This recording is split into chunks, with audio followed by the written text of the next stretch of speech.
Meus irmãos, bom dia. Hoje, dia 17 de julho de 2022, domingo, 9 da manhã, e estamos começando mais um estudo do Evangelho segundo o Espiritismo, pelo Grupo Espírita Francisco de Assis e São Pedro da Aldeia, Rio de Janeiro. É com imenso prazer que começamos aqui o nosso estudo e estamos mais uma vez reunidos na certeza da presença do Cristo entre nós, nesse banquete de luz. Vamos compartilhar aqui o texto de abertura, a página. Vamos compartilhar aqui com vocês. Para a leitura. Vocês estão enxergando aí, seu Evaldo? Tá, eu tenho um livro. Ah, tá. Estou com o livro. Então tá bom. Então, seu Evaldo, é todo seu. Pois não. Bom dia a todos. Gratidão por mais esta oportunidade de estar aqui com vocês. Do livro Ideal Espírita, por diversos autores, psicografado por Francisco Cândido Xavier, Ideal Espírita, de Emmanuel, intitulada Paciência.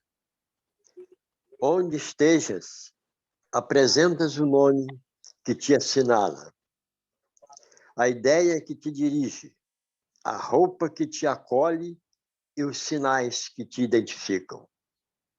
Em teu benefício próprio, não ouvides carregar, onde fores, a energia da paciência que te garanta a serenidade. Se alguém te anuncia catástrofes iminentes, qual se trouxesse na boca o vozerio das trevas, ouve com paciência e perceberás que a vida permanece atuante, acima de todas as calamidades, à maneira do sol que brilha invariável sobre todos os aguaceiros. Quando a provação te visite, a modo de ventania destruidora, sofre com paciência e colherás dela renovado vigor, semelhante à árvore que se refaz pela angústia da poda. Diante do golpe que te alcança as fibras mais íntimas, suporta com paciência as dores do reajuste e cicatrizarás valorosamente as chagas do coração, conquistando os louros da experiência. Padeces inesperada injúria dos entes amados que te devem carinho. No entanto, passa por ela com paciência e amanhã ser-te-ão mais afeiçoados e mais amigos. Tolera a deserção de companheiros queridos que te deixam nas mãos o sacrifício de duras tarefas acumuladas. Contudo, prossegue com paciência no trabalho que o mundo te reservou e mais tarde, teus ideais e serviços se erigirão por alimento e refúgio em favor deles mesmos. Irritação é derrota prévia. Queixa é adiamento do melhor a fazer. Reclamar é complicar. Censurar é destruir. Em todos os males que te firam, usa a dieta da paciência, assegurando a própria restauração.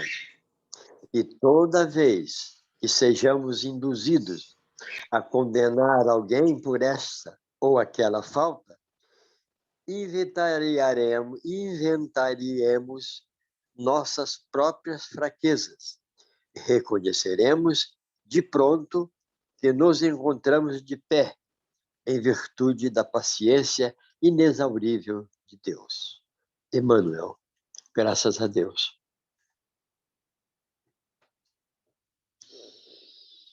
Gratidão, seu Evaldo. Muito bom. Boas-vindas aí ao pessoal que está chegando agora. Lorena, Silvia. Obrigada. O Lenilson, irmão Lenilson, você poderia fazer a nossa prece inicial? Poderíamos dar esse prazer? Obrigado, irmão.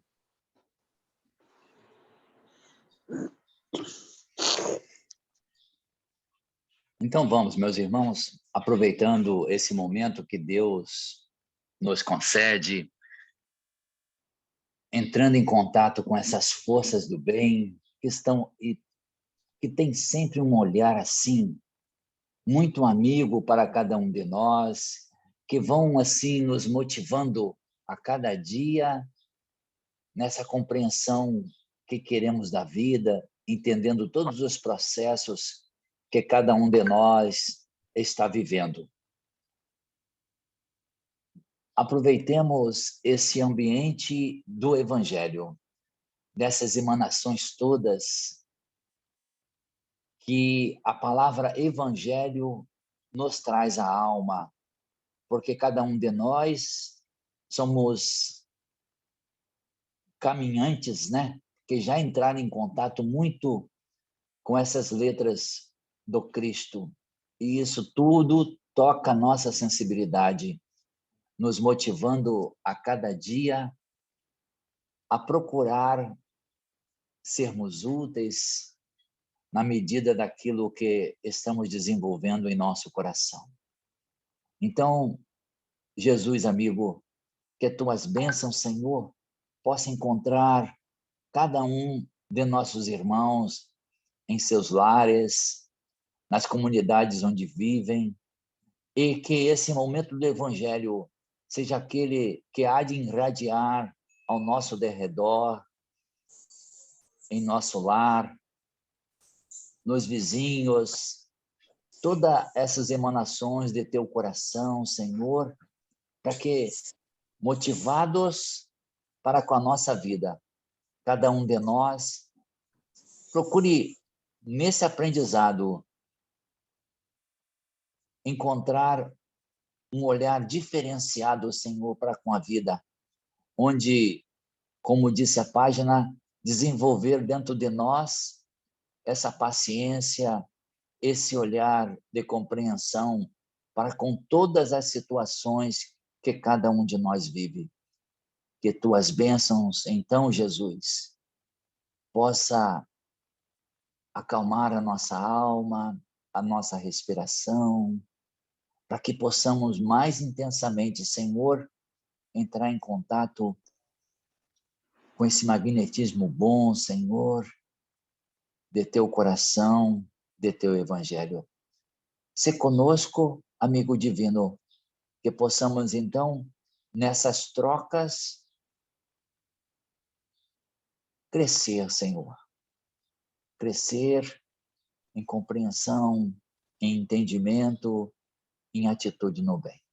Se conosco, amigo querido, e que possamos, então, com as tuas bênçãos, iniciar o nosso aprendizado dessa manhã. Que assim seja.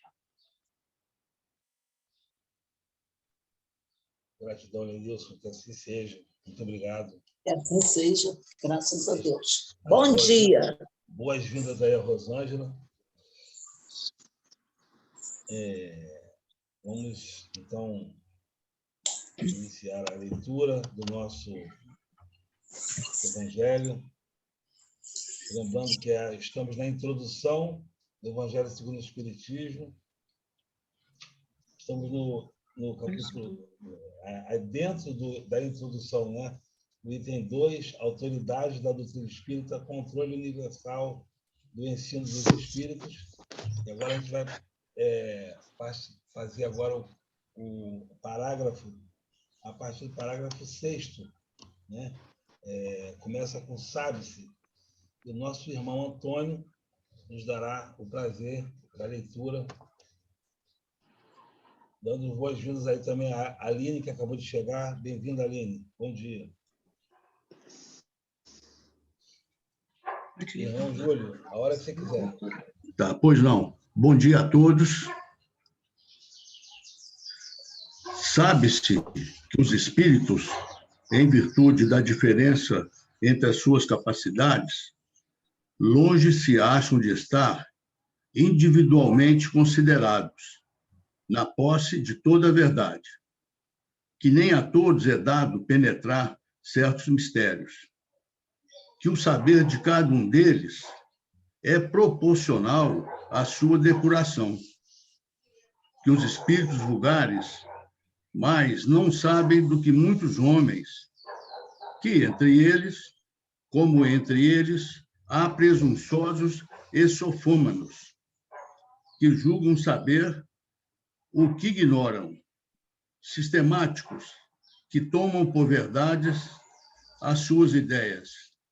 Enfim, que só os espíritos da categoria mais elevada, os que já estão completamente desmaterializados, se encontram despidos das ideias e preconceitos terrenos. Mas também é sabido que os espíritos enganadores não escrupulizam em tomar nomes que lhes não pertencem, para impingirem suas utopias.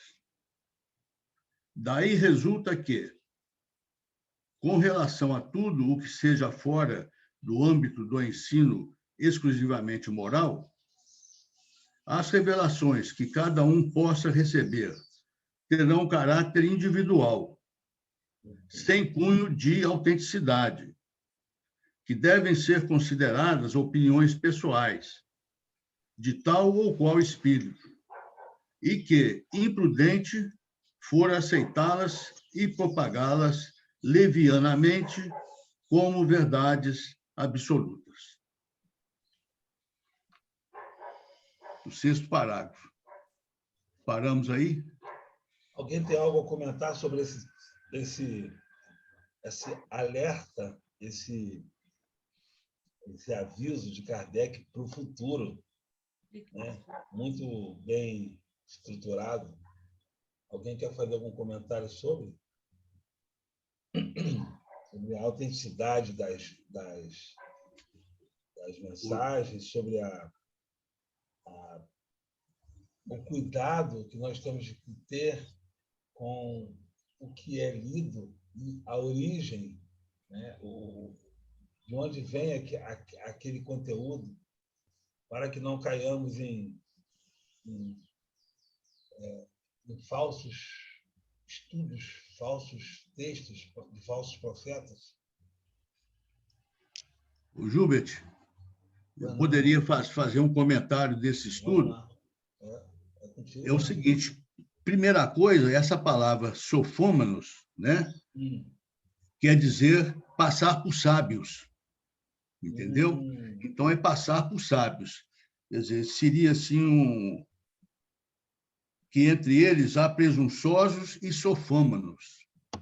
Então, são espíritos que querem se passar por sábios, né? E eu destaquei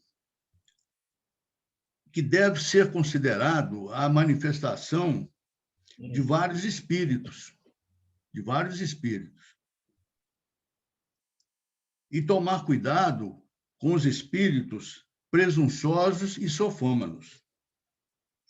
Deves acatar somente as manifestações de espíritos da categoria mais elevada, os que já estejam completamente desmaterializados, né? Espíritos de alto nível. Pois não, Schubert? Eu estou compartilhando aqui a tela. Vocês estão enxergando aí bem? Estamos. Para quem não está com a oportunidade de ter o livro em mãos, aí facilita para todos aí. Né? Você vai lendo aí, eu vou Pois não, Schubert. Fixar mais. Pode continuar, por favor. O primeiro exame comprobativo pois, sem contradita, o da razão, ao qual cumpre se submeta, sem exceção, tudo que venha dos espíritos. Toda teoria em manifesta contradição com o bom senso, uma lógica rigorosa e com os dados positivos já adquiridos. Deve ser rejeitada, por mais respeitável que seja o nome que traga como assinatura. Incompleto, porém, ficará esse exame, em muitos casos, por efeito da falta de luzes de certas pessoas e das tendências de não poucas a tomar as próprias opiniões como juízes únicos da verdade. Assim sendo, que hão de fazer aqueles que não depositam confiança absoluta em si mesmos? Buscar o parecer da maioria e tomar como guia a opinião desta. De tal modo é que se deve proceder, em face do que digam os espíritos, que são os primeiros a nos fornecer os meios de consegui-lo.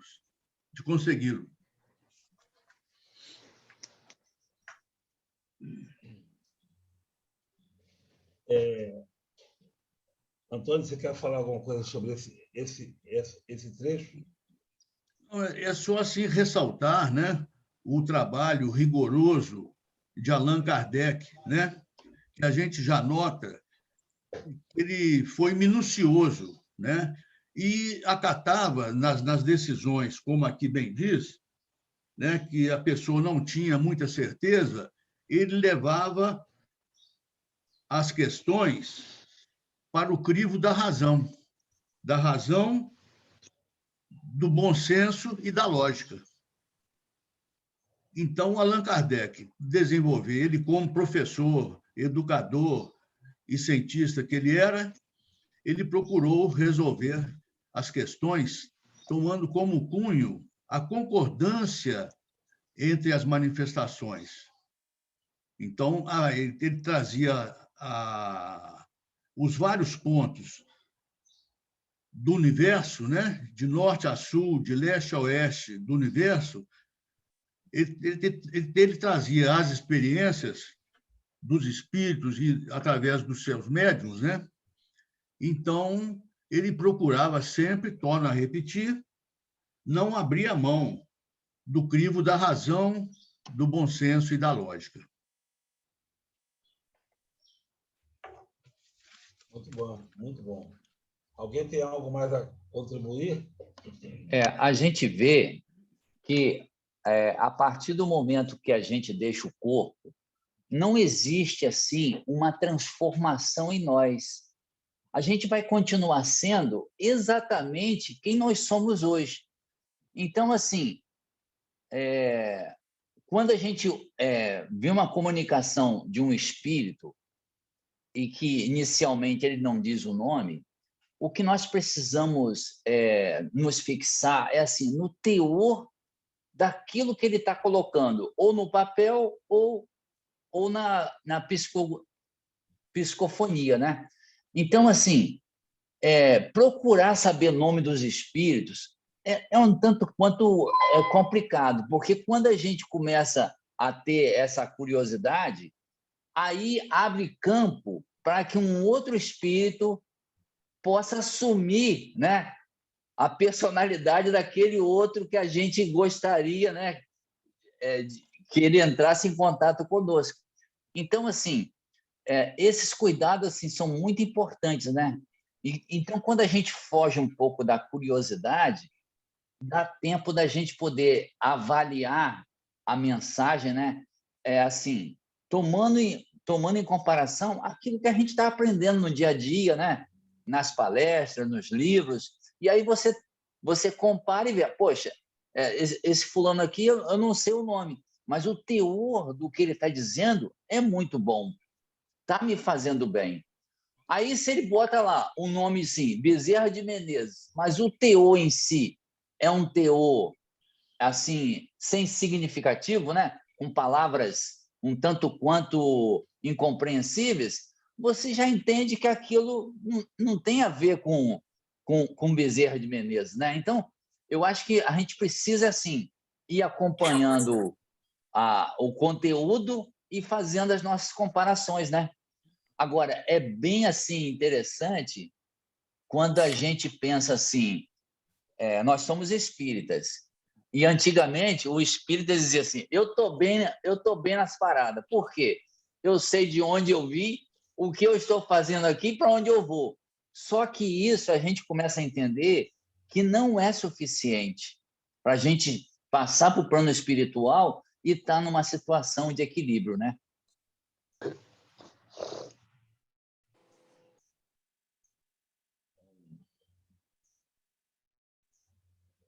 É curioso, Lenilson, Acho que desligou. é que esse comentário que você fez aí, rico comentário, a gente achava realmente que a gente estava quase que superior, né? Quase que assim, eu sei de onde eu vim, para onde eu vou. As grandes perguntas da filosofia, né? De onde que eu venho, o que eu estou fazendo aqui e para onde eu vou. E, de fato, você abriu agora a mente, pelo menos para mim, no seu comentário, porque não é o suficiente saber. Aliás, às vezes, saber é o que menos importa. O importante, o mais importante, é bom saber, mas o mais importante é a gente conseguir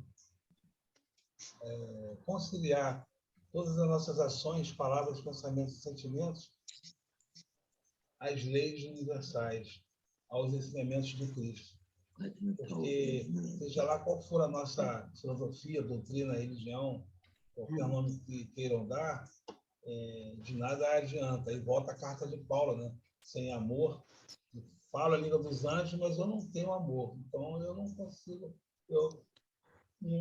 é como se não valesse aquilo, entendeu? Muito interessante. Durante a leitura aqui, eu achei de novo o texto. Alguém quer comentar mais alguma coisa? Jobert, Silvia. Não, na verdade não é um comentário, não. A tua voz está saindo para mim muito baixinha. Eu não sei se para os colegas também. Não sei se teu microfone aí está... Tá, De todos estou ouvindo bem, a sua está bem baixinha. Eu vou falar um pouco mais alto aqui. Tá bom. Melhorou Obrigada. agora? Melhorou. Fica Tá pertinho melhor? do microfone aí. Tá bom, deixa comigo. Deixa eu ver aqui o texto. Só um pouquinho. Alguém mais algum comentário? Eu vou voltar a compartilhar a tela aqui. Vocês estão vendo? Não. Não?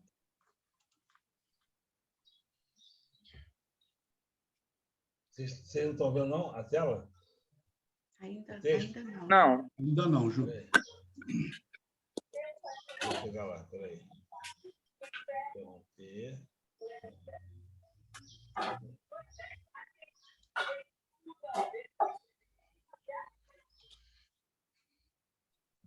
Agora foi. Foi? Foi. Agora é o...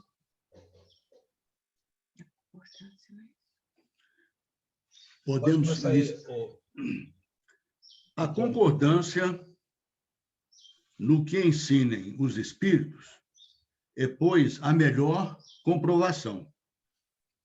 Importa, no entanto, que ela se dê em determinadas condições.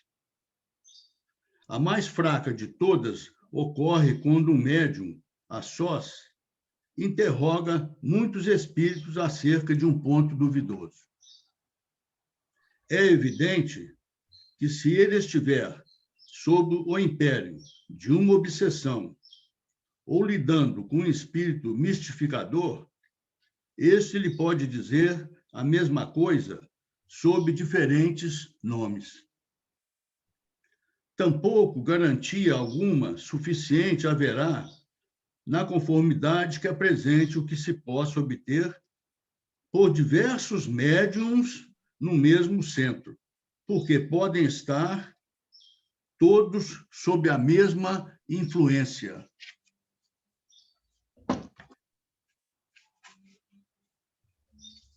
Pode continuar.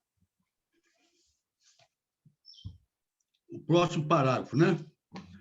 Uma só garantia séria existe para o ensino dos espíritos: a concordância que haja entre as revelações que eles façam espontaneamente, servindo-se de grande número de médiuns estranhos, uns aos outros e em vários lugares. Pode continuar, por favor. Vê-se bem que não se trata aqui das comunicações referentes a interesses secundários, mas do que respeita aos princípios mesmos da doutrina. Prova a experiência que, quando um princípio novo tem de ser enunciado, isso se dá espontaneamente, em diversos pontos, ao mesmo tempo e de modo idêntico, senão quanto à forma, quanto ao fundo. Antônio, você tem algo a comentar sobre esses dois trechos que você preferiu? A questão é o seguinte, ficou muito claro, né? É que as manifestações devem ser de vários médiums de diferentes centros, para evitar influenciação, né? E que os médiums sejam estranhos uns aos outros. Agora, deve-se a concordância entre eles, entre as revelações, tem que haver uma concordância. E que os médiuns, como eu disse, frisando mais uma vez, sejam estranhos uns aos outros e de vários lugares. E que seja evitado interesses secundários.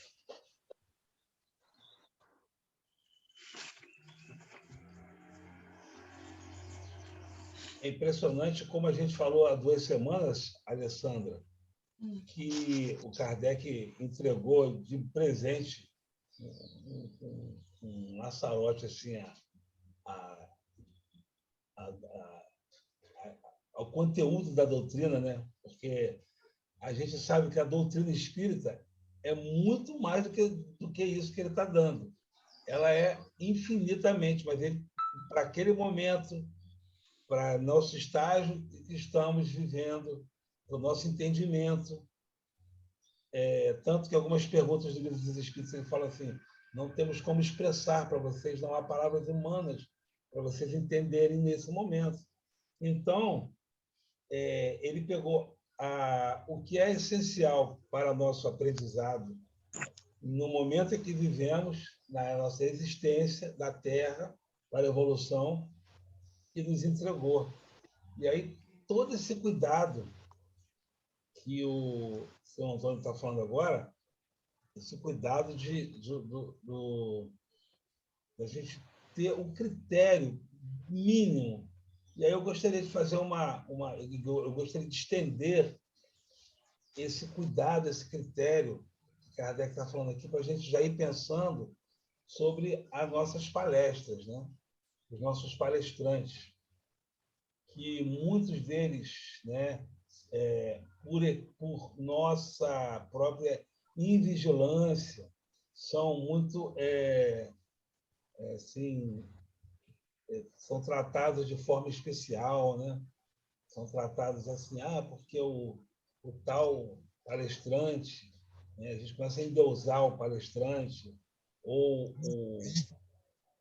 o médium, e aí como a gente pode prejudicá-lo ou prejudicá-la por conta dessa nossa herança da Igreja Romana, de querer sempre botar assim, santo, santa, né? Querer botar a pessoa num altar, como se ela fosse a única conexão viável, possível com Deus, quando a doutrina espírita, justamente, ela vem dar ela consegue democratizar a palavra de Deus e possibilitar a todos nós termos acesso. Então, a diferença da minha prece, da sua prece, de qualquer um que está aqui vendo, assistindo, para um espírito, para um palestrante famoso, ela vai chegar no mesmo lugar. Eu não preciso de um representante da doutrina espírita, de um líder, que não existe líder na doutrina espírita, para a gente conseguir atingir tal ou qual objetivo. Existem, sim, grandes referências, grandes missionários, mas o nosso exemplo é sempre Jesus. É bom a gente deixar isso bem assim claro e relembrar toda vez que pudermos, porque há um natural endeusamento e isso pode prejudicar tanto a nós quanto a doutrina, não a doutrina, mas o movimento espírita, né? As pessoas que se aproximarem, né, as pessoas que se aproximarem para usar ali, como diz o Evangelho, a sombra da árvore, né? O fruto que está ali, que a árvore foi mexida, ela foi cortada de acordo com a nossa maneira. Aí chega, como diz o Evangelho, chega o viajor sedento, e ele chega ali, ele quer a sombra e quer a fruta. E ele entende, e ele fala assim, mas é isso aqui que é o Evangelho? Isso aqui eu não quero, não. Mas ele está lendo o Evangelho de acordo com o que a gente está apresentando a ele. Mas o Evangelho de verdade é outro. Tanto que o Francisco de Assis fala, talvez você seja o único Evangelho que a pessoa leia. É o nosso exemplo, nossas atitudes, nossas palavras, nossos sentimentos, nossos pensamentos. Então, daí também o nosso cuidado. Porque quando nós desencarnarmos, ou quando estávamos desencarnados, nós éramos esses espíritos que enviavam mensagens. Então, como o Lenilson falou, não muda a nossa situação. A gente não vai ter um upgrade de uma hora para outra porque a gente desencarnou. A gente vai ter uma noção real do nosso estágio, de onde a gente está, de como a gente está. E a gente vai poder continuar trabalhando ou não, de acordo com a nossa possibilidade. Né? É isso. Alguém mais para comentar esse trecho aí? Com licença. Essa observação sua foi muito pertinente, porque aí nós vamos analisar alguns aspectos, né? O nosso modelo realmente é o Cristo. Nós não podemos nunca deixar de ter isso como o nosso foco. Ele é o nosso modelo. E a nossa conduta na vida, principalmente depois que nós conhecemos a doutrina espírita, é nos tornar aquilo que Jesus pediu, tornarmos um vaso limpo, não é? Ele explicava sobre os vasos que precisavam ser limpos para obter o líquido limpo e não o danificá-lo, não azedá-lo. Então, a mensagem divina, o que nós desejamos é sermos esse fio condutor, merecer a comunicação, a atuação, a orientação do mundo espiritual para nós, para ajudarmos na nossa caminhada e de quem estiver ao nosso lado, porque a finalidade é essa. E Allan Kardec nos tornou muito evidente a comunicação íntima do mundo espiritual com o mundo dos encarnados, o mundo invisível com o mundo visível. Eu acho que a nossa gratidão a Allan Kardec é muito grande, no sentido dele ter sido esse vaso limpo, que pôde trazer para nós essas informações limpas, sem nenhuma deteriorização, ou seja, sem nenhuma mistificação. Mensagens que a gente pode confiar, porque ele teve assessorando a ele o Espírito da Verdade, Jesus. Então, imagina você merecer receber essa mensagem do Cristo diretamente. E dos espíritos trabalhadores com Cristo que o auxiliaram. Então, é muito bonito nós vermos isso. E essa mensagem inicial, em que fala sobre a paciência, achei maravilhosa também. Por quê? O espírito, o Allan Kardec, ele trabalhou com paciência e determinação. Então, ele desconfiava de tudo e de todos. Porque, às vezes, o médium se arroga de ser um grande médium, trazendo mensagens sempre muito elevadas.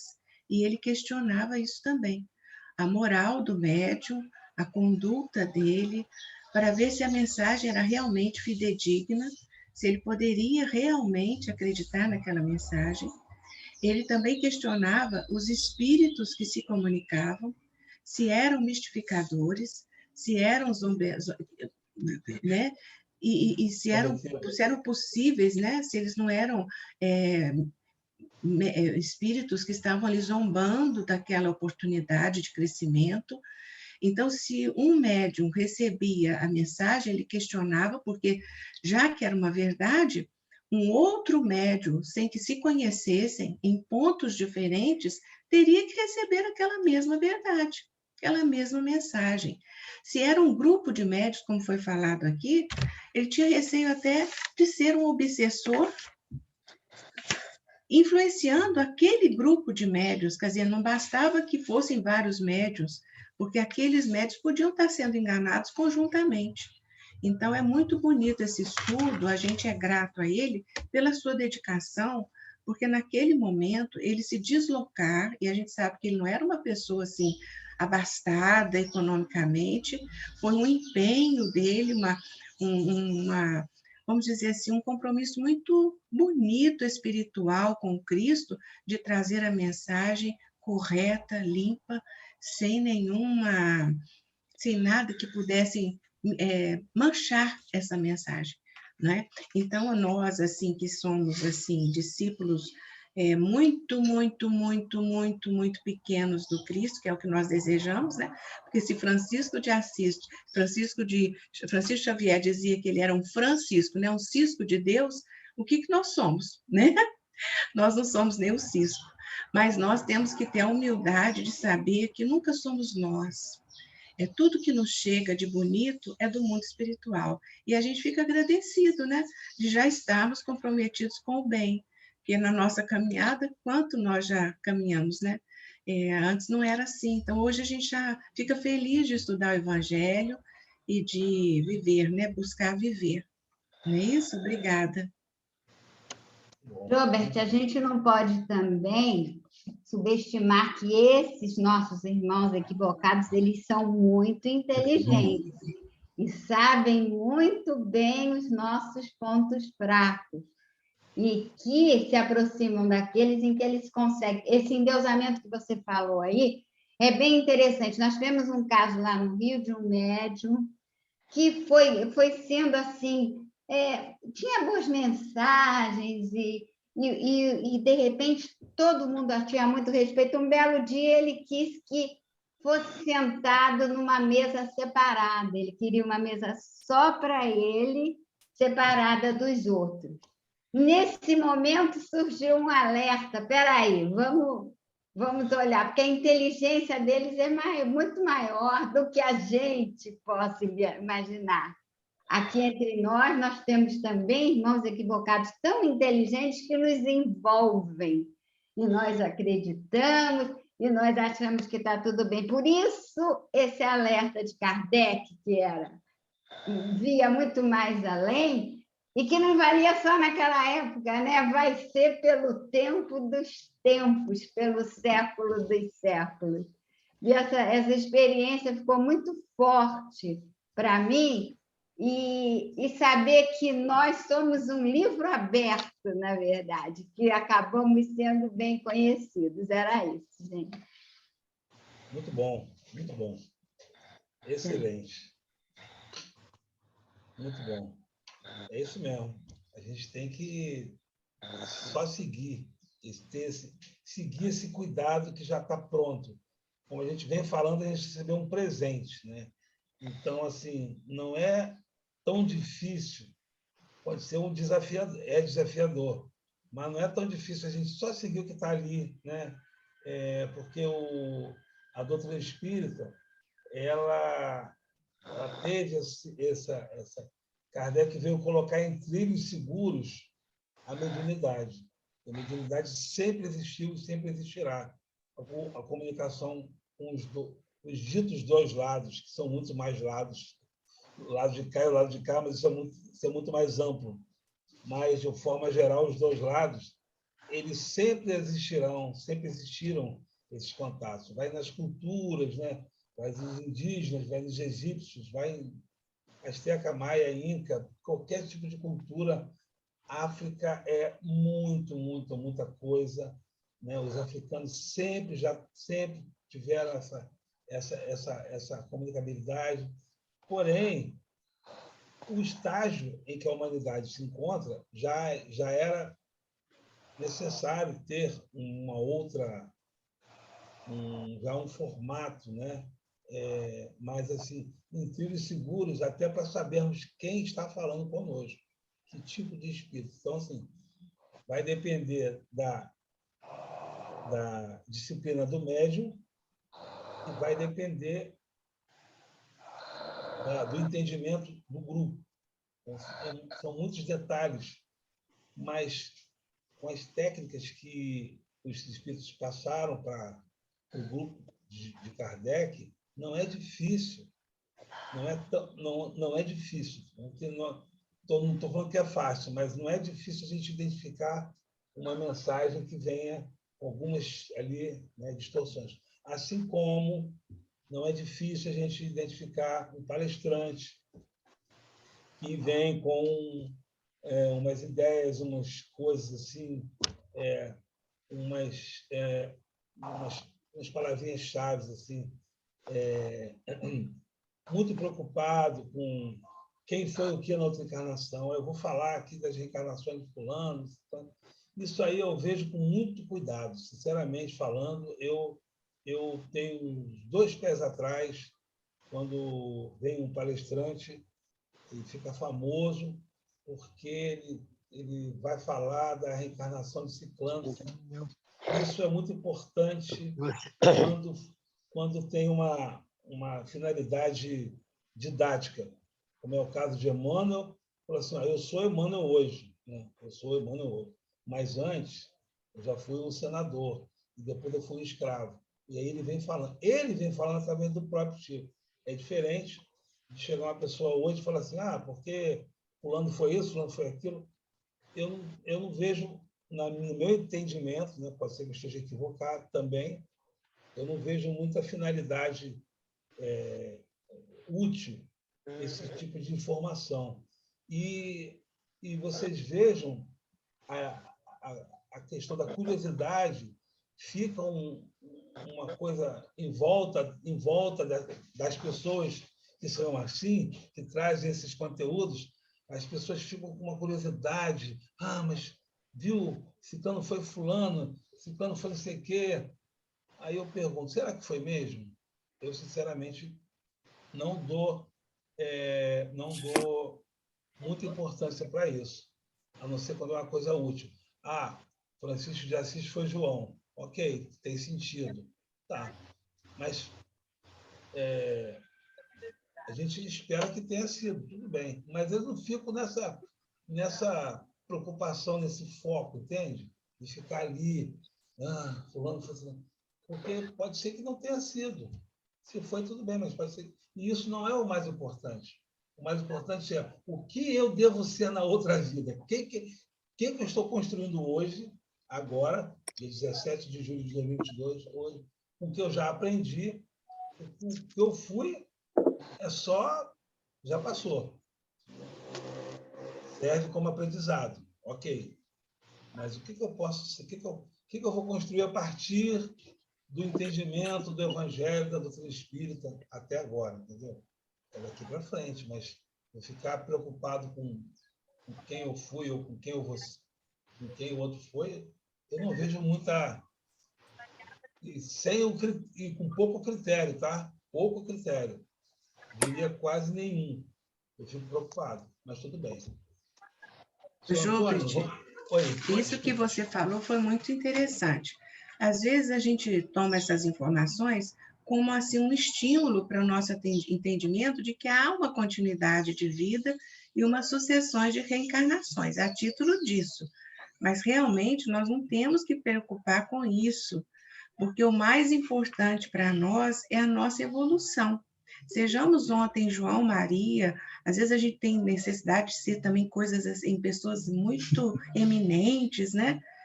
Que exerceram assim, uma função muito predominante, principalmente no espiritismo ou na sociedade. Isso não é o importante. O mais importante mesmo é o que nós estamos fazendo na nossa existência, como estamos conduzindo. É como Allan Kardec dizia, os fenômenos na época de Allan Kardec eram importantes porque a doutrina estava se manifestando. É o Consolador prometido pelo Cristo. Mas hoje nós não precisamos desses fenômenos para acreditar nela. Então, o que é que hoje pedimos para todos nós, Jesus espera de todos nós? É a reforma íntima. Então, o mais importante para nós é mudarmos os nossos conceitos, fiscalizarmos as nossas ações e pensamentos para merecermos cada vez mais a companhia da espiritualidade, que em nome de Jesus fica pertinho de nós, nos ajudando a crescermos, né? Muito bom, muito bom. Bem, Antônio, vamos continuar aí? Vamos. Vamos lá, irmão. Peraí, portanto... Compartilhar aqui. Pois não. Eu já não sei, porque eu já não sei mais onde eu estava aqui. Pode continuar aí, depois eu... Se, portanto, aprouver a um espírito formular um sistema excêntrico baseado unicamente nas suas ideias e com exclusão da verdade, pode ter-se a certeza de que tal sistema conservar-se-á circunscrito e cairá diante das instruções dadas de todas as partes, conforme os múltiplos exemplos que já se conhecem. Foi essa unanimidade que pôs por terra todos os sistemas parciais que surgiram na origem do Espiritismo, quando cada um explicava à sua maneira os fenômenos, né? E antes que se conhecessem as leis que regem as relações entre o mundo visível e o mundo invisível. Pode continuar, por favor. Pode continuar. Essa é a base em que nos apoiamos quando formulamos um princípio da doutrina. Não é porque esteja de acordo com as nossas ideias que o temos por verdadeiro. Não nos arvoramos, absolutamente, em hábito supremo da verdade e a ninguém dizemos, abre aspas, crede em tal coisa porque somos nós que vô-lo dizemos, fecha aspas. A nossa opinião não passa aos nossos próprios olhos, de uma opinião pessoal que pode ser verdadeira ou falsa, visto não nos considerarmos mais infalíveis do que qualquer outro. Também não é porque um princípio nos foi anunciado que nos foi ensinado que, para nós, ele exprime a verdade. mas porque recebeu a sanção da concordância.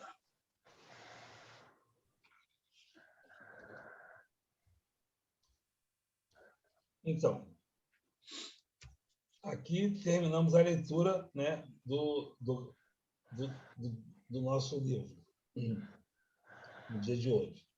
Termina aqui. Você quer falar alguma coisa, Antônio, sobre isso que você leu?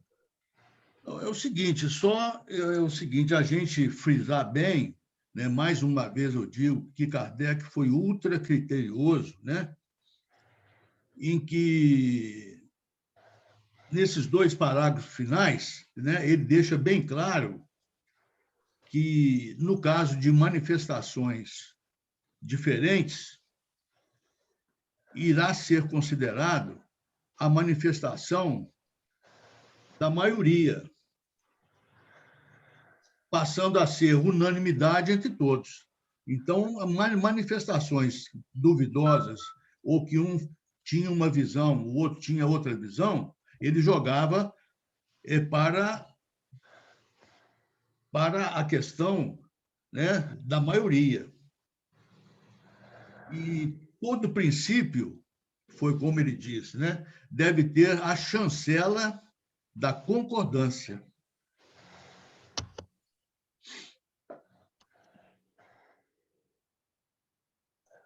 Muito bom. É interessante, assim, é interessante o texto, porque desde essa época, Kardec ele já trabalhava com a questão da fé raciocinada. A fé, né, que pegava vários pontos, e aí você precisaria assim, analisar essas questões todas e não acreditar simplesmente se foi fulano ou cicrano que está te dizendo isso. E isso aí, gente, é muito importante, porque quando a gente fala de confiança, a confiança não é externa, ela é uma coisa assim muito íntima. Então, se cada um de nós não elaborar isso dentro de nossa alma, a gente sempre vai ficar naquelas dúvidas, né? Poxa, será que é isso mesmo? Será que quando eu desencarnar, a vida continua? Existem essas cidades? A gente vai sempre questionar, porque dentro de nós ainda não formou assim uma convicção, né? Porque a gente, assim, se a gente não pensar a esse respeito da nossa fé raciocinada, a gente vai continuar sendo, assim, joguete, né? Então, eu acredito que a nossa parte é muito importante. E Kardec, ele era danado, né? Ele queria que a gente desenvolvesse isso, gente, né? Botasse os pés no chão para aquilo ser muito sólido, né? Dentro de nós, essas convicções todas. Interessante, muito bom, Lenilson. Inclusive, a nossa... eu já ouvi muita gente, eu já vi até programa de TV falando assim, como é que pode acreditar no espiritismo? É mais uma doutrina, como qualquer outra, que alguém falou com os espíritos, né?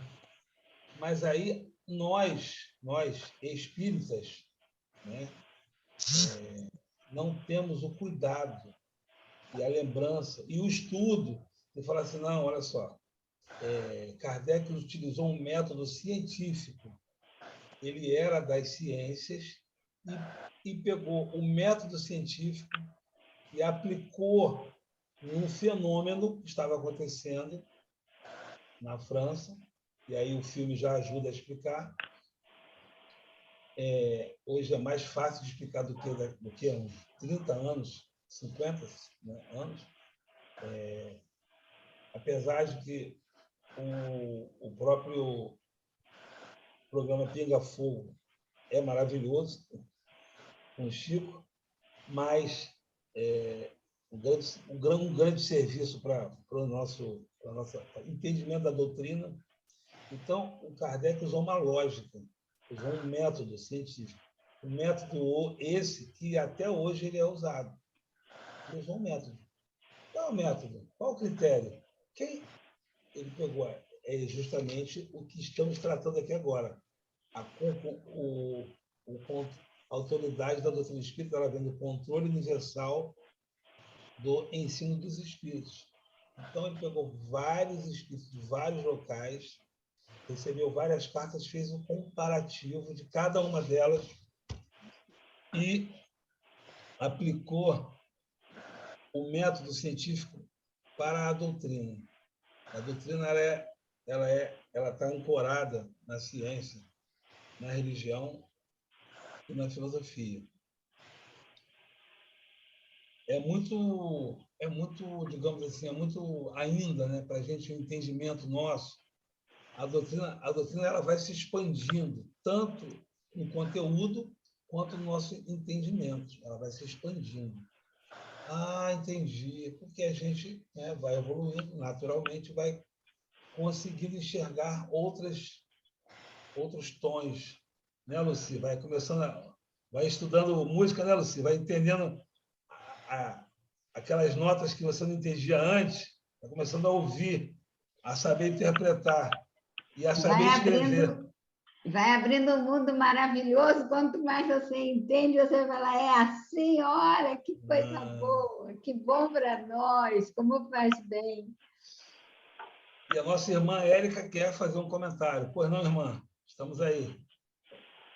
Então, estão me ouvindo direitinho? Sim. Então, todo esse relato, primeiro eu queria evidenciar que, assim, me parece que essas primeiras partes, o Kardec quer deixar bem claro, eu não sei se para nós propriamente, mas me pareceu muito para a comunidade científica da época e para quem mais queira ler, o rigor dele de ciência, para que não houvesse dúvidas sobre o que ele estava propondo, que ele tomou de rigor com relação aos relatos que ele coletou. Então,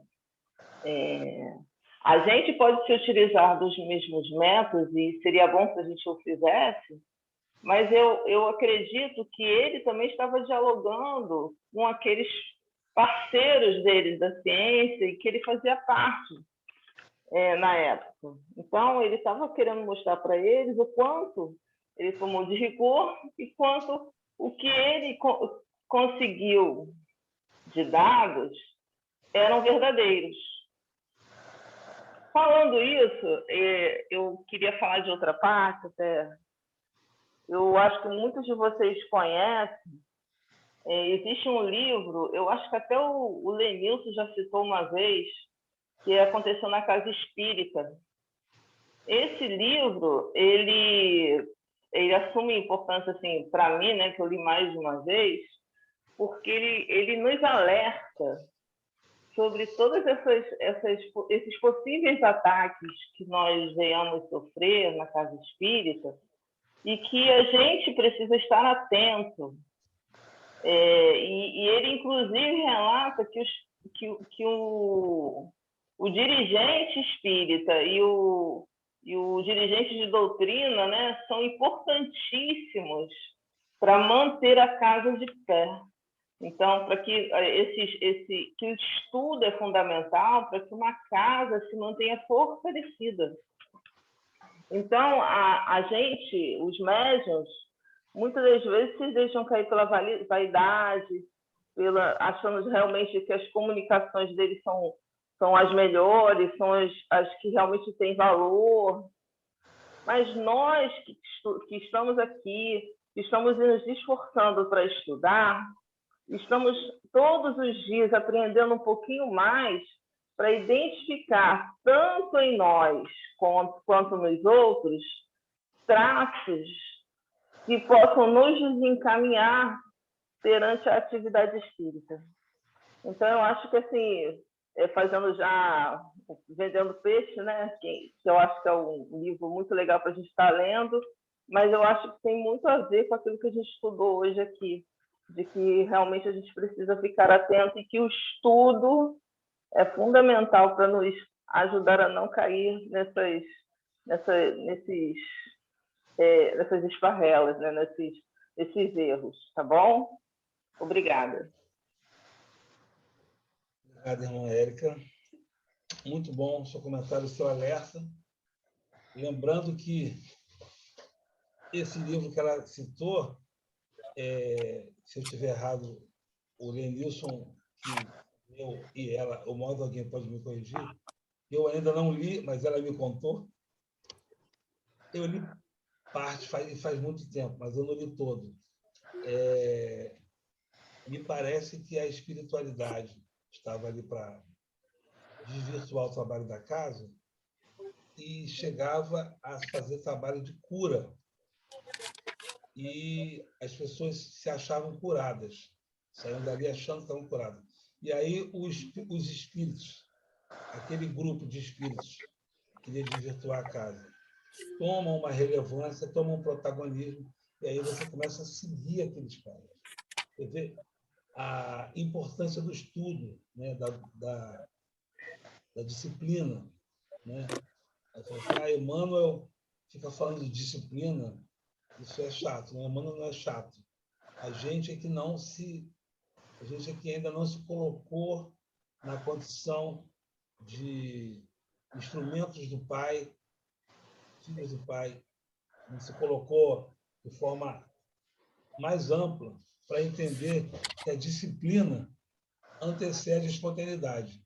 Então, para a gente, quando a gente hoje começa a já respirar o Evangelho com certa facilidade, é porque antes a gente fez um trabalho de disciplina, fez um trabalho sistemático.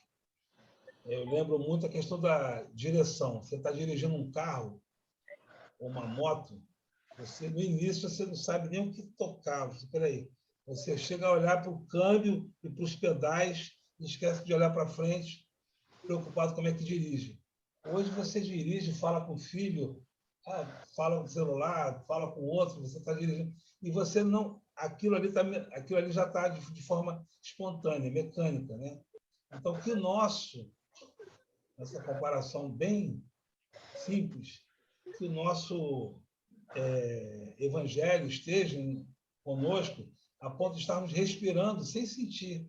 Né? Já está ali naquele movimento de perdão, de compreensão, já passa pelo nosso filtro, né?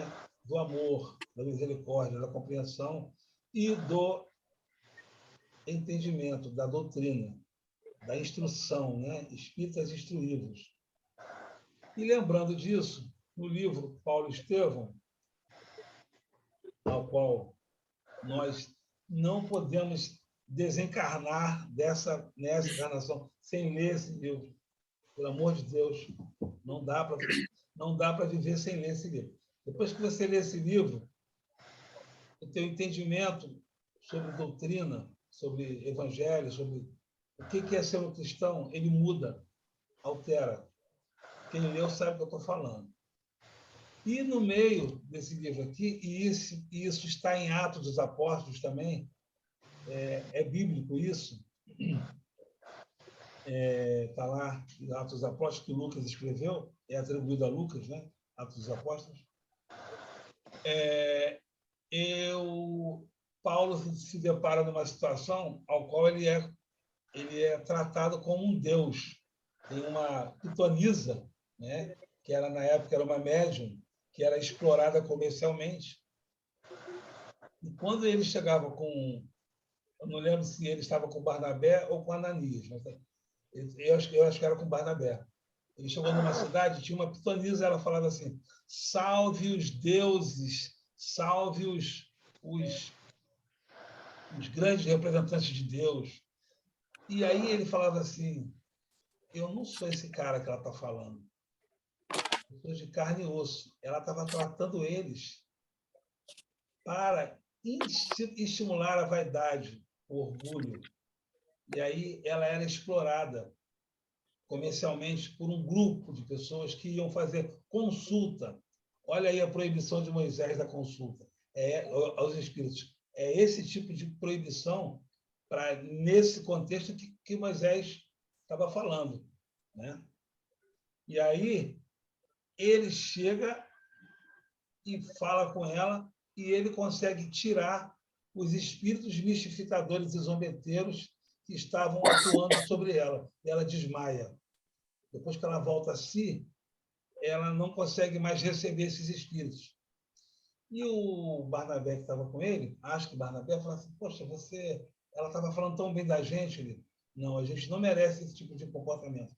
A gente vem ganhando pedrada em todos os lugares, e para chegar aqui e uma pessoa vir nos exaltar, nós não somos esses deuses que ela está falando aí.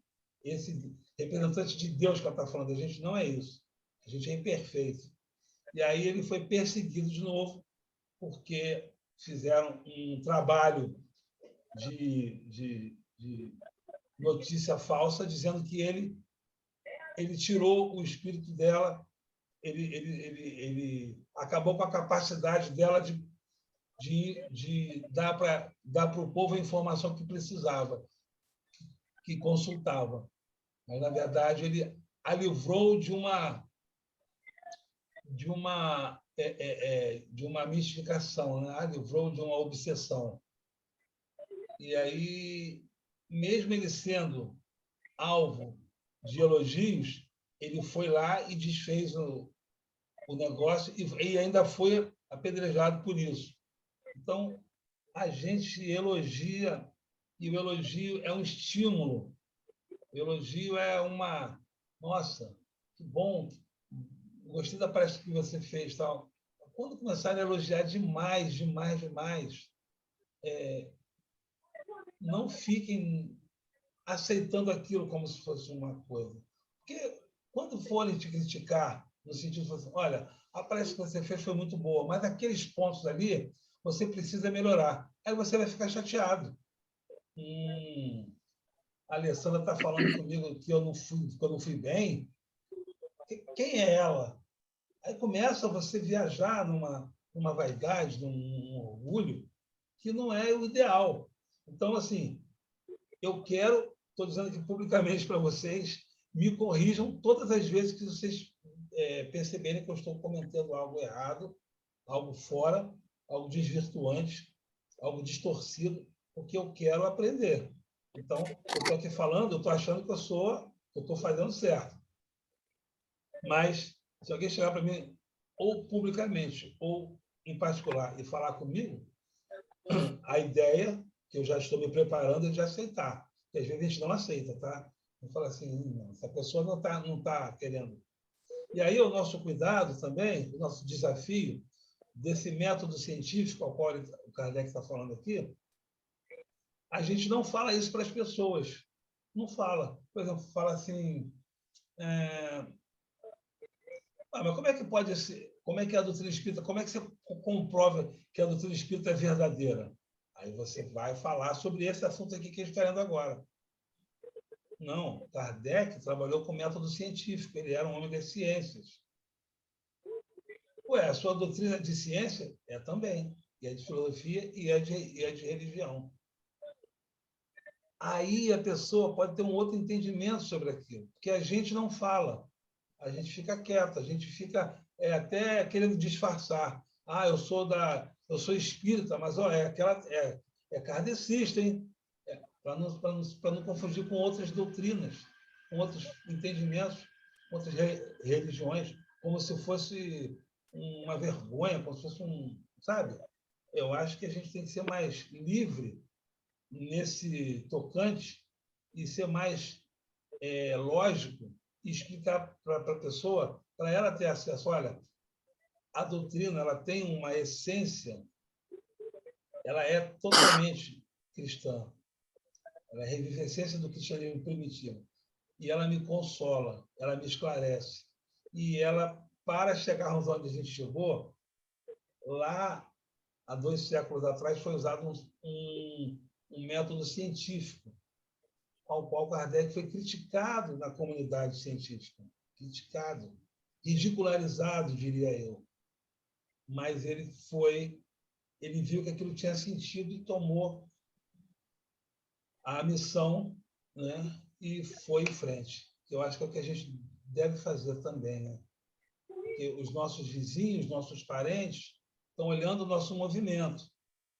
né? E como Francisco de Assis fala, talvez sejamos os únicos evangelhos que a pessoa vai ler. Então, o cuidado aí do nosso proceder e do nosso esclarecimento, né? Natural, simples, né? Alguém quer comentar mais? Eu queria fazer um comentário. Estão me ouvindo? Alto e claro. Que a tua vozinha continua baixinha para mim. Ah, meu Deus do Eu céu. eu tô quase aqui assim com o ouvido, mas tá Vou bom. falar mais alto. Mas eu tô te ouvindo. Eu tô bem quietinha aqui, prestando atenção. Sim. Que isso aí que você falou é bem pertinente. Os amigos, vizinhos, né, até os próprios parentes que observam as nossas práticas. E esses dias eu andei pensando sobre isso, né? Que você estava falando, a questão do espiritismo estar embasado na ciência. E aí eu não lembro mesmo, porque eu sou péssima para isso, se foi Kardec ou se foi Emmanuel. Ou Emmanuel, através de Kardec, enfim, alguém aí eu sei que vai saber dizer quem foi. Que o dia que a ciência provar, né, que o espiritismo não é verdadeiro, né, que o dia que um se confrontar com o outro, que siga a ciência e não a doutrina dos espíritos. Kardec. E isso é muito, eu acho isso muito relevante, e eu fiquei pensando, e quando alguém vem para mim com o argumento, mas os espíritos existem, prova que eles existem, aí a minha pergunta é, então prova para mim que eles não existem.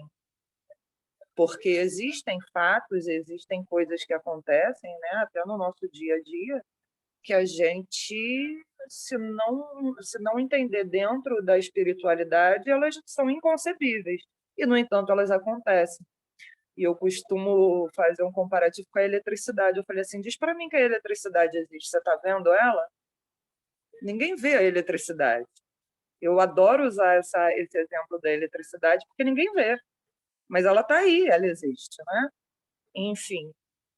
E quanto a... Aí eu estou fazendo uma reflexão geral do estudo assim, de hoje, né? De tudo que vocês comentaram.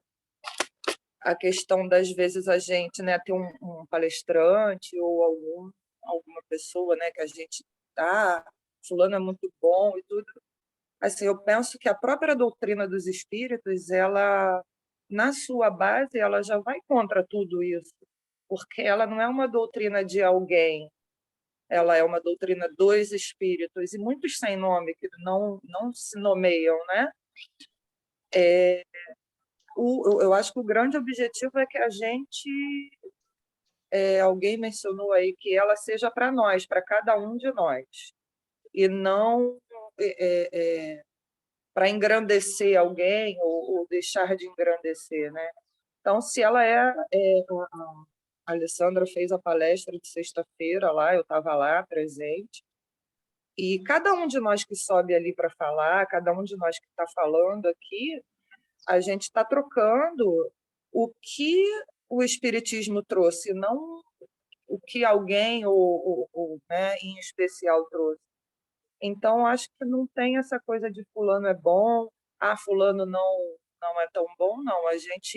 O grande objetivo é a gente aprender, se melhorar, né, a cada um de nós, e sem essa coisa, porque a doutrina é dos espíritos, então, quando a gente fala, a gente não está enaltecendo um ou outro, a gente está falando dos espíritos, e eu acho que isso é o grande, assim, é uma das coisas, né, grande lance do espiritismo, não ter alguém a quem idolatrar.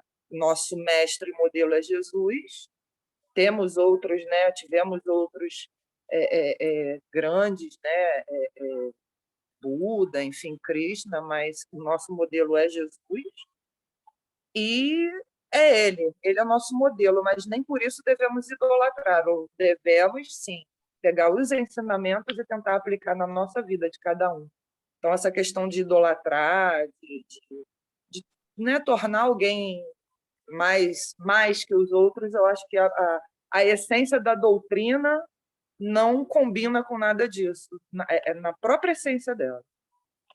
Eu acho que é isso que eu queria... Excelente. E no tocante a Jesus, muito mais do que idolatrá-lo, né? Somente, ele é o caminho, verdade e vida. Ele é o Espírito que foi...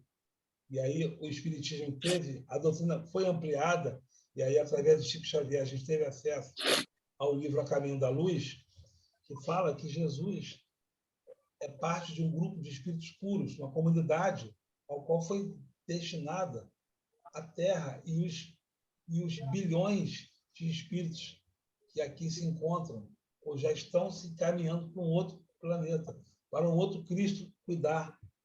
Então, isso é muito lindo. E Jesus é muito mais do que uma idolatria, ele é muito mais do que isso, ele é muito mais do que o líder do cristianismo. Isso é tão pequeno para ele. Ele é o caminho, a verdade, a vida. Ele é o sal da terra, ele é a luz do mundo.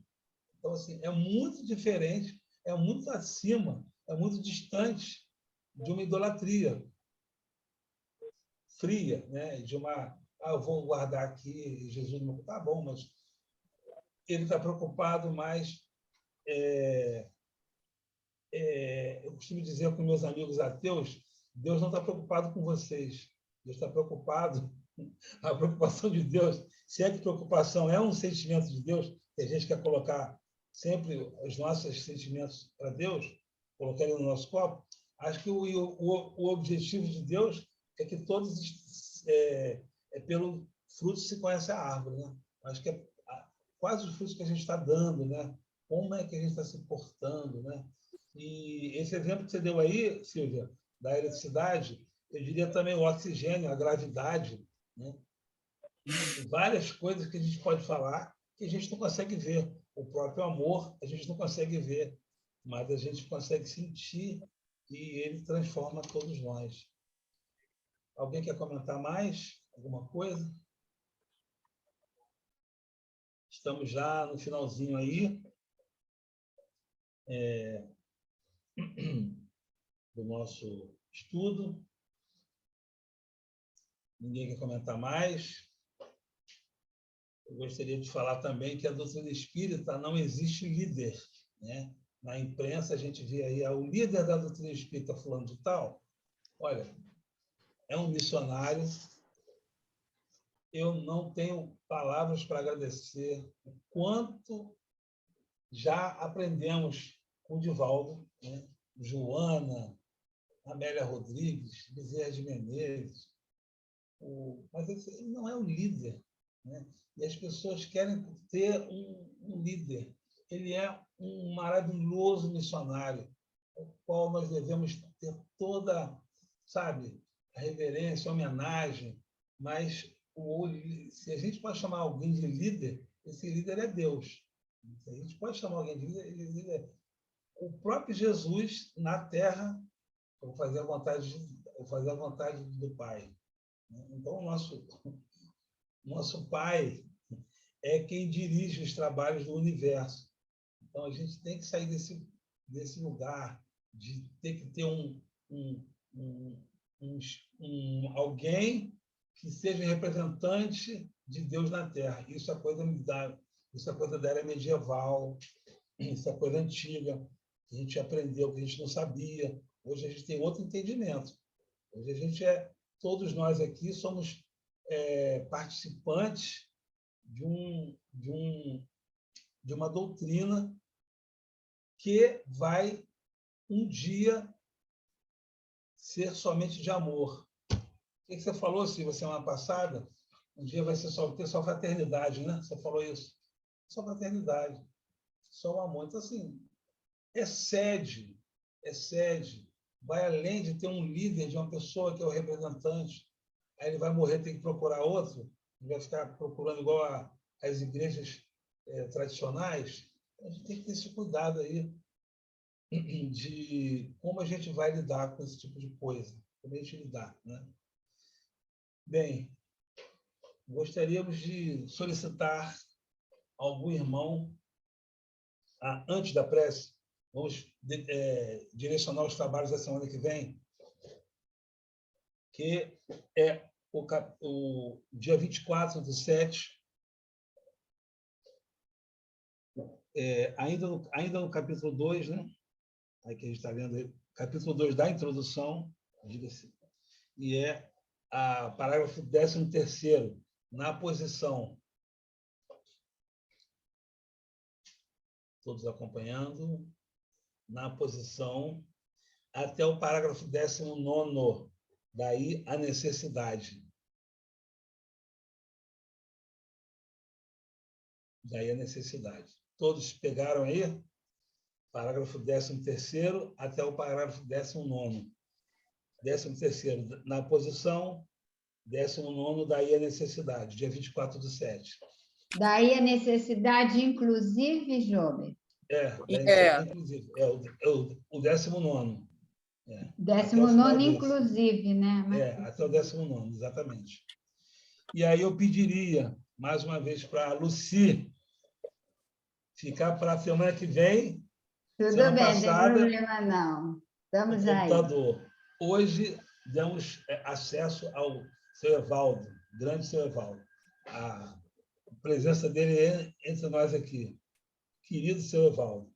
Semana que vem, possivelmente, poderia ser a Lucy. Pode ser, Lucy, você? Na página? Com certeza, pode sim. Então, tá bom. Lucy.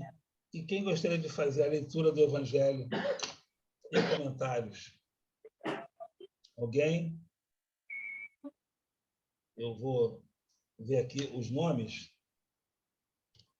Aline, Rosângela, Lorena, Indaiá, Luciane, Érica, Ana Lúcia, Lenilson, Alexandrina, Silvia, Márcia, todos. Alessandra, quem deseja? Gilbert, eu não vou me comprometer, eu adoro ler, né? Vocês sabem. Porque eu não sei ainda se no domingo que vem eu vou estar no estudo, ainda estou, tá? Então não vou me comprometer. Então, alguém poderia? Eu posso ler, Gilbert, mas o comentário... comentário não vou me comprometer, não. Indaiá, leitura. Só leitura, tá? Indaiá, leitura. Aí os comentários eu vou deixar aí para os universitários. Não tem problema, não. Todos nós somos aprendizes. Todos nós somos universitários, a gente está aqui aprendendo. Tá bom. Só a coragem que vou ler, eu acho que já é primeiro. Não.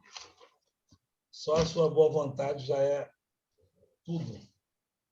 Bem, gostaria de convidar alguém a fazer a prece. Quem poderia?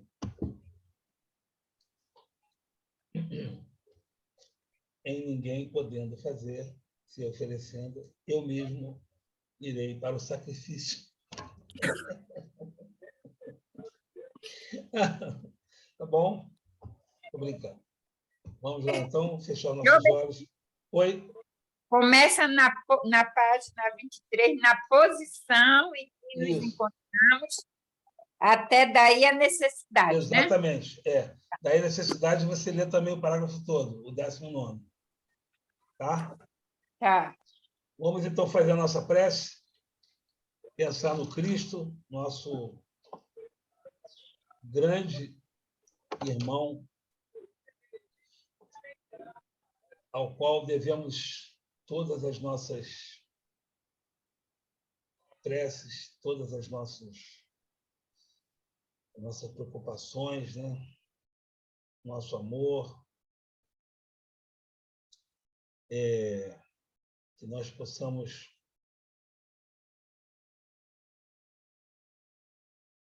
usar esse estudo de hoje para, mais uma vez, alimentar, fortalecer, estabelecer novos rumos para a nossa caminhada, para que Jesus seja o norte ao qual devemos apontar nossas bússolas morais. Qual Jesus seja o médico das almas ao qual nós nos coloquemos como pacientes para sermos curados. Porque ele disse que veio para os doentes. Então, nós estamos num processo de cura, ainda que leve milênios. Nós estamos num processo de iluminação. A gente está no processo da volta do filho pródigo. Somos esse filho pródigo. Estamos no processo daquela figueira que secou e não deixarmos nós de darmos o nosso figo, o nosso fruto. Estamos no processo daquela terra boa, para dar muitos frutos. Estamos no processo do irmão que não enterrou o talento, aquele que fez com que o talento multiplicasse. Estamos no processo de chegar para nós mesmos e falarmos: não sou eu mais que vivo, o Cristo vive em mim, assim como Paulo declarou. Então, que todos esses estudos possam servir de alento, compreensão, conforto, instrução, para que nós possamos, nas nossas atitudes no dia a dia, trabalharmos de forma espontânea esses que, para a gente, são novos conceitos, só que eles já existem, sempre existiram. Que esse nosso amor, que isso que a gente está recebendo aqui agora, tanto amor, possa ser estendido para os nossos lares, nossos familiares, nossos amigos,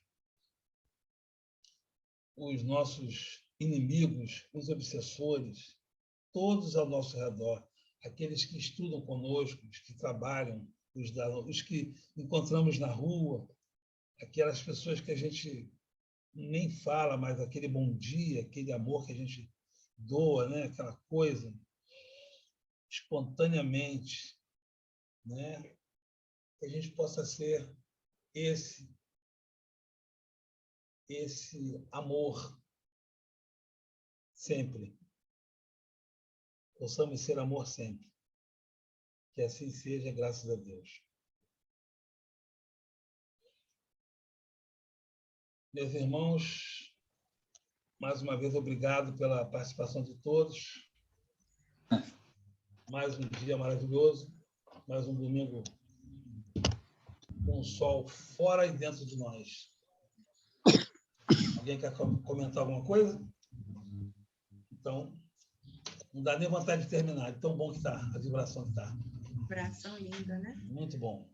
Que Jesus nos abençoe a todos. Um bom domingo a todos. Bom domingo. Bom domingo, Um abraço. gente. Bom domingo a todos. Obrigado. Boa semana. Até o próximo. Até o próximo, que assim seja. Até logo.